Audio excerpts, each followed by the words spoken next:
when I see something that I want to do, I go for it, regardless of when anyone tells me.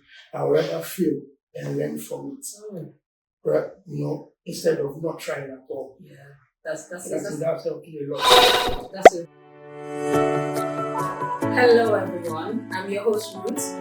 Welcome to another episode of Couch Convos.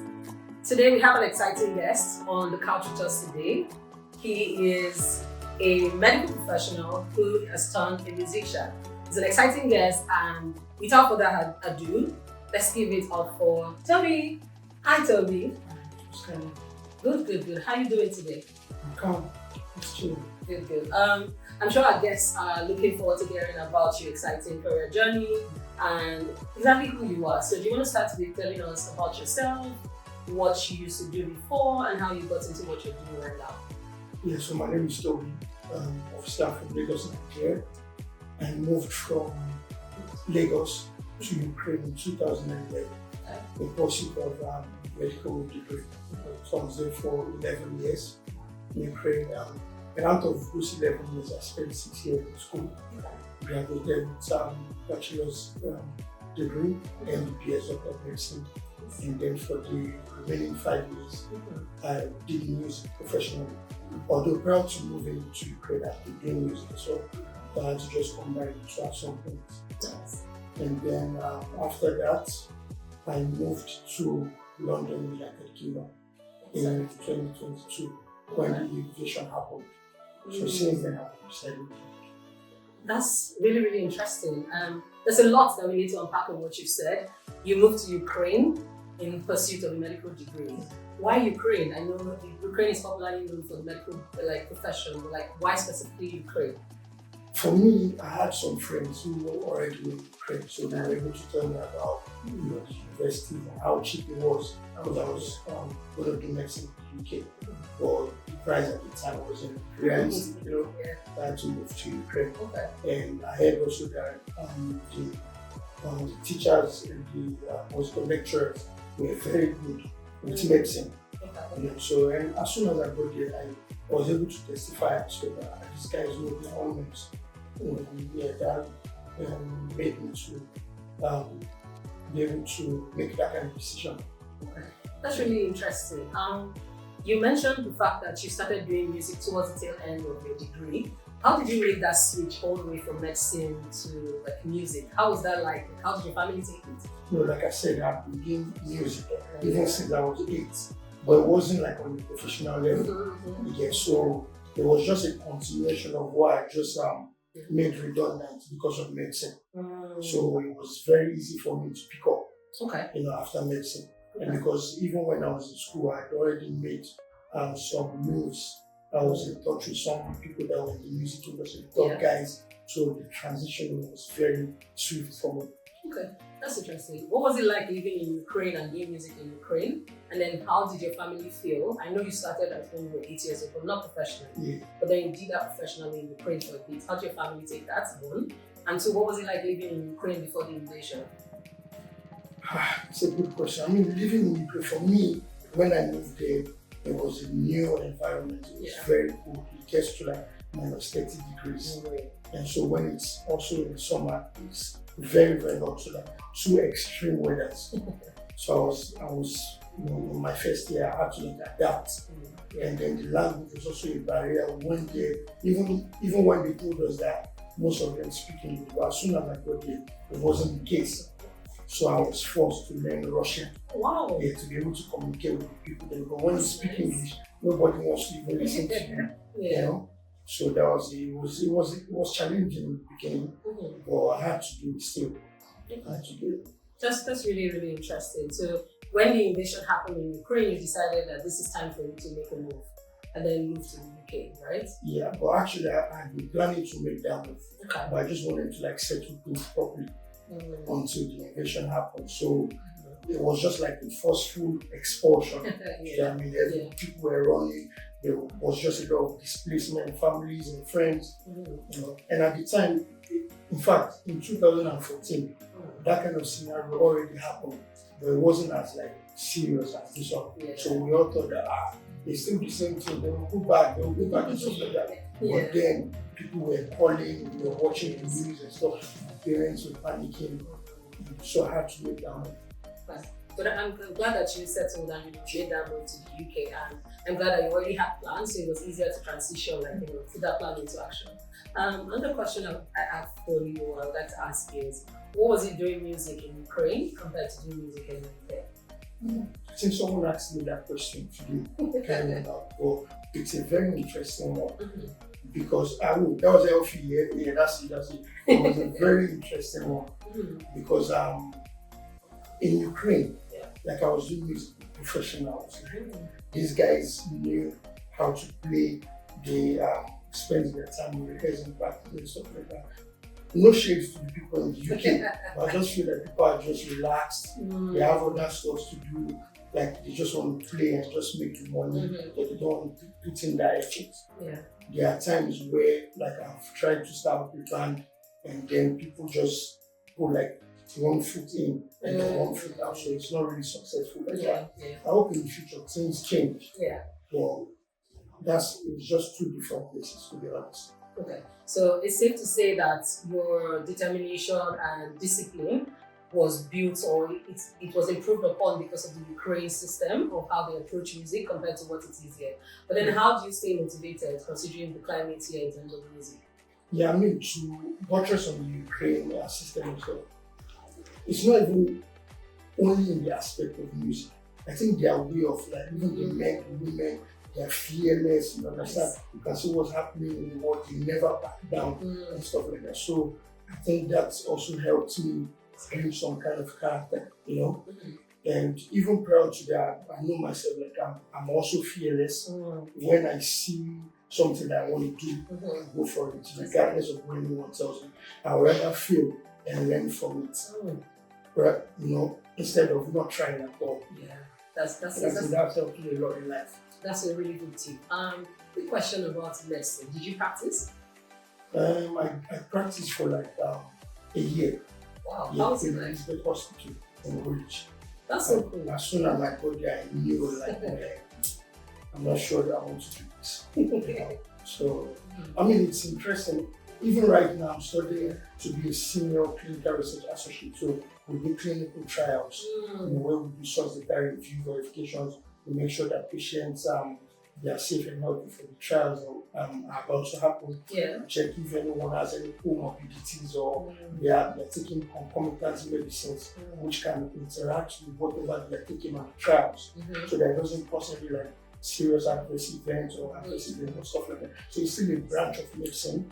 But for me, it's more like I enjoy it. That's good. That's good. One thing that is significant in everything we've discussed is your consistent quest for knowledge and consistent quest for learning. So what tips or what would you advise someone who's trying to make a change from such a non-conventional background, like medicine to music, they're like stark opposites. So what's advice you have for someone who wants to make that change? Yeah, I mean, I can relate to most people because everyone fears, But for me, I'll say fear is my friend. The reason why is because, like you say, fear is like fire. It can cook food for the man or cook the man. Nice. Do Okay. you understand? Yeah. So I just, and this is like we're here just once, and it's our first time. So for me, this is how I think. I would rather do whatever I want to do until the very end when I can't do anything anymore. So if you don't try, how would you know?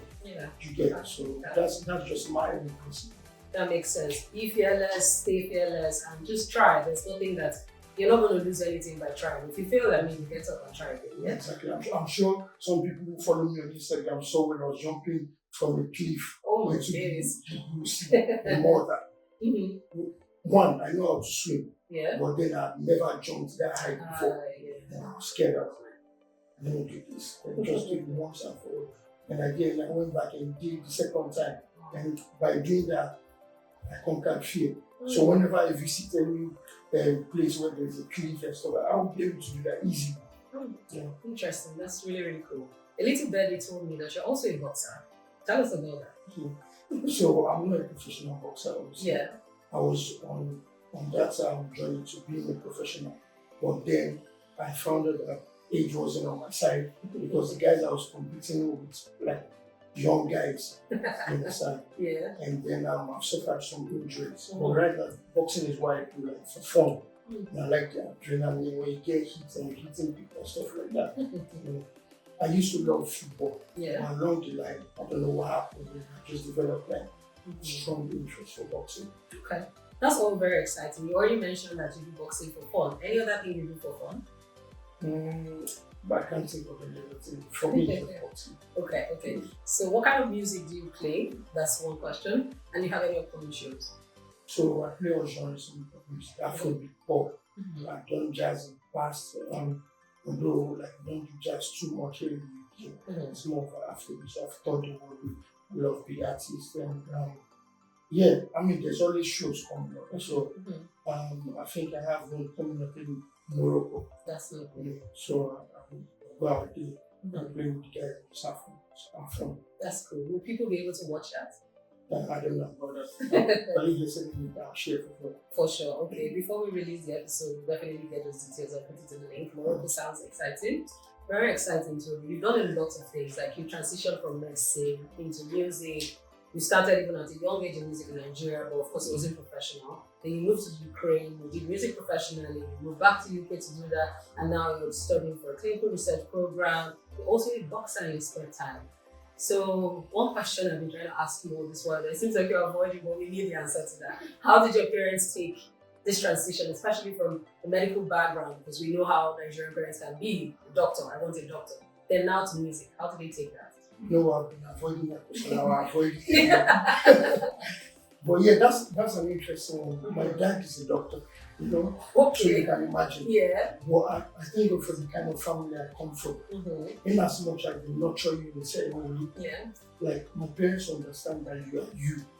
You understand? You carry a different grace. Different things will happen to you. You understand? So, I mean, my mom is regular, so it's been just my dad. And then my siblings and stuff like that. But my dad is always encouraging. Say, this is what you want to do, but you know, this is what I can advise you to do. And then I still went on to do what I wanted to do. In as much as I did the medicine and I have my degree and certificate and stuff like that. But what I'll just say is that at the end of the day, I just followed my own course. Yeah. You know, and I mean, when I was able to show workings, they saw that I was traveling around the world.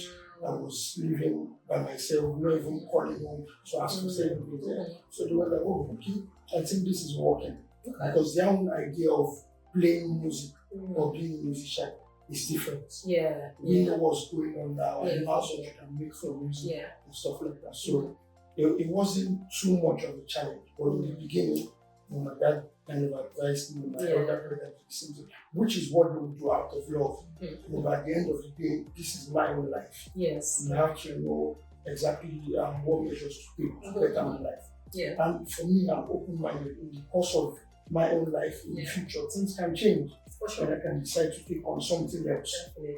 So that's a very valid question. I like that. I like that you have a very supportive family, and I'm glad that you're able to do what you want. And like Tobi said, you have to show working, show evidence of what you want to do so that your parents would agree with your switch. But yeah, thank you so much for that. That was very interesting. So where can people find you? You mentioned your Instagram. I'm sure they want to know how you did make that jump from the top of the cliff to the water. So where can people find you? Yeah, you can find me on Instagram, TobiMedicDrums. Nice. The same way on YouTube, Facebook, everywhere. Okay. Just one. I'm sure they'll be excited to see that. I'm sure you found this episode really insightful. But before I wrap it up, do you have one last word for the audience or something that you want people to take up from what you've said? Like one thing you wanted to pick from all of this conversation that we've had today? Yeah, I mean, just do what you want to do. Like, there's no time, we're not promised tomorrow. You know, if you find someone who's on the same path as you guys can sharpen yourself. I mean, they say iron sharpening iron. In the course of that, there's bleeding. You know, so you have to learn and just, you know, take the punches on the chin and just go. But don't be afraid of anything. One life, just live it well. Love it.